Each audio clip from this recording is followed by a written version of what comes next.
Donc Laurence Munoz, je suis présidente d'une petite association qui s'appelle Aller plus haut et qui s'occupe en particulier des personnes en situation de handicap.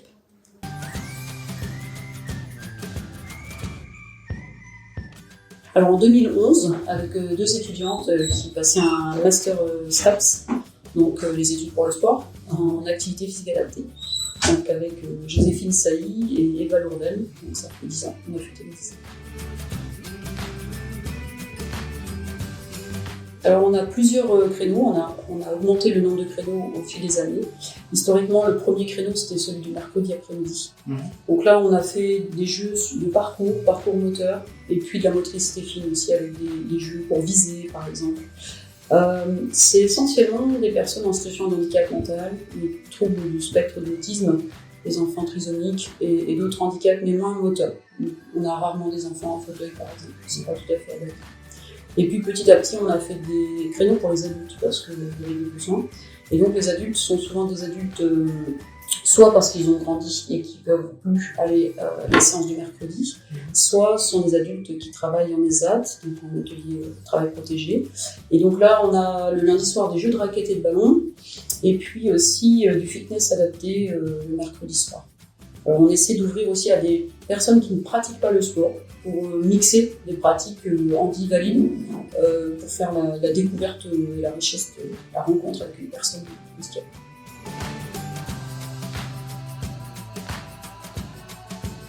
Alors pour encadrer l'activité d'aller plus haut, on a en général au moins un titulaire d'une licence activité physique adaptée. Donc c'est une licence STAPS qui permet de s'adresser à tout public, et en particulier à des publics avec des pathologies. Donc souvent on se fait accompagner d'un service civique. La plupart sont des étudiants qui sont encore en cours de formation.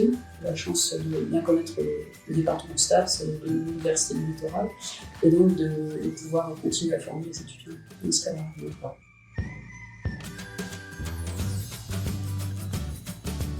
Donc là on est au gymnase des Cailloux, le mercredi après-midi, de 14h45 à 16h45. Et puis le lundi soir et le mercredi soir, on est au gymnase Marino, la Mi-Voile, vers Carrefour.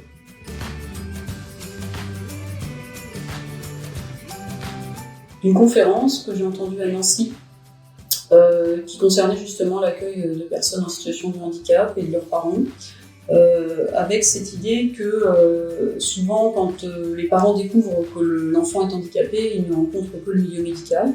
Donc c'est très compliqué pour eux d'apprendre à être jeune parent d'un enfant handicapé, et puis de permettre aux enfants de faire des progrès sur le plan moteur, sur des gestes quotidiens, comme par exemple pour un enfant autiste, monter et descendre d'une baignoire, ça peut représenter un travail lourd parce que l'enfant ne veut pas franchir, parce qu'il a peur.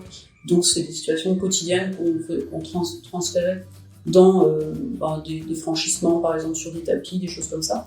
Et c'était l'idée d'améliorer le quotidien des personnes, surtout des familles, et puis d'avoir un temps de répit, parce que quand les enfants sont pris en charge, normalement les parents peuvent discuter entre eux.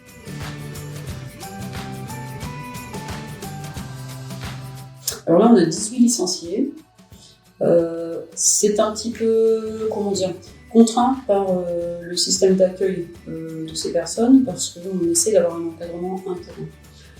Quand on est avec des enfants autistes, on a l'encadrant qui est qualifié, comme on l'a dit tout à l'heure, et puis on tâche de se faire accompagner des auxiliaires de vie associative. C'est un concept qu'on a inventé à Calais, qu'on est en train de diffuser sur le territoire national, pour accompagner des enfants. Donc non pas que ce soit des gens qualifiés, ce sont des bénévoles, mais qui viennent répéter la consigne, accompagner dans la gestuelle volontaire, bien sûr.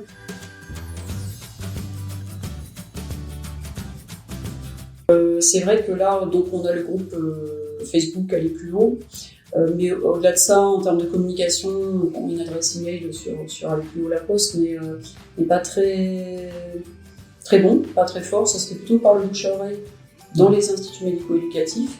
Mais aussi, on a quelques flyers avec les coordonnées pour nous joindre. Donc en général, il y a des séances d'essai, au moins 2 séances d'essai, pour qu'on voit si l'enfant ou l'adulte se sent bien accueilli et si ça convient pour l'activité qu'on propose. C'est une petite association qui a envie de grandir.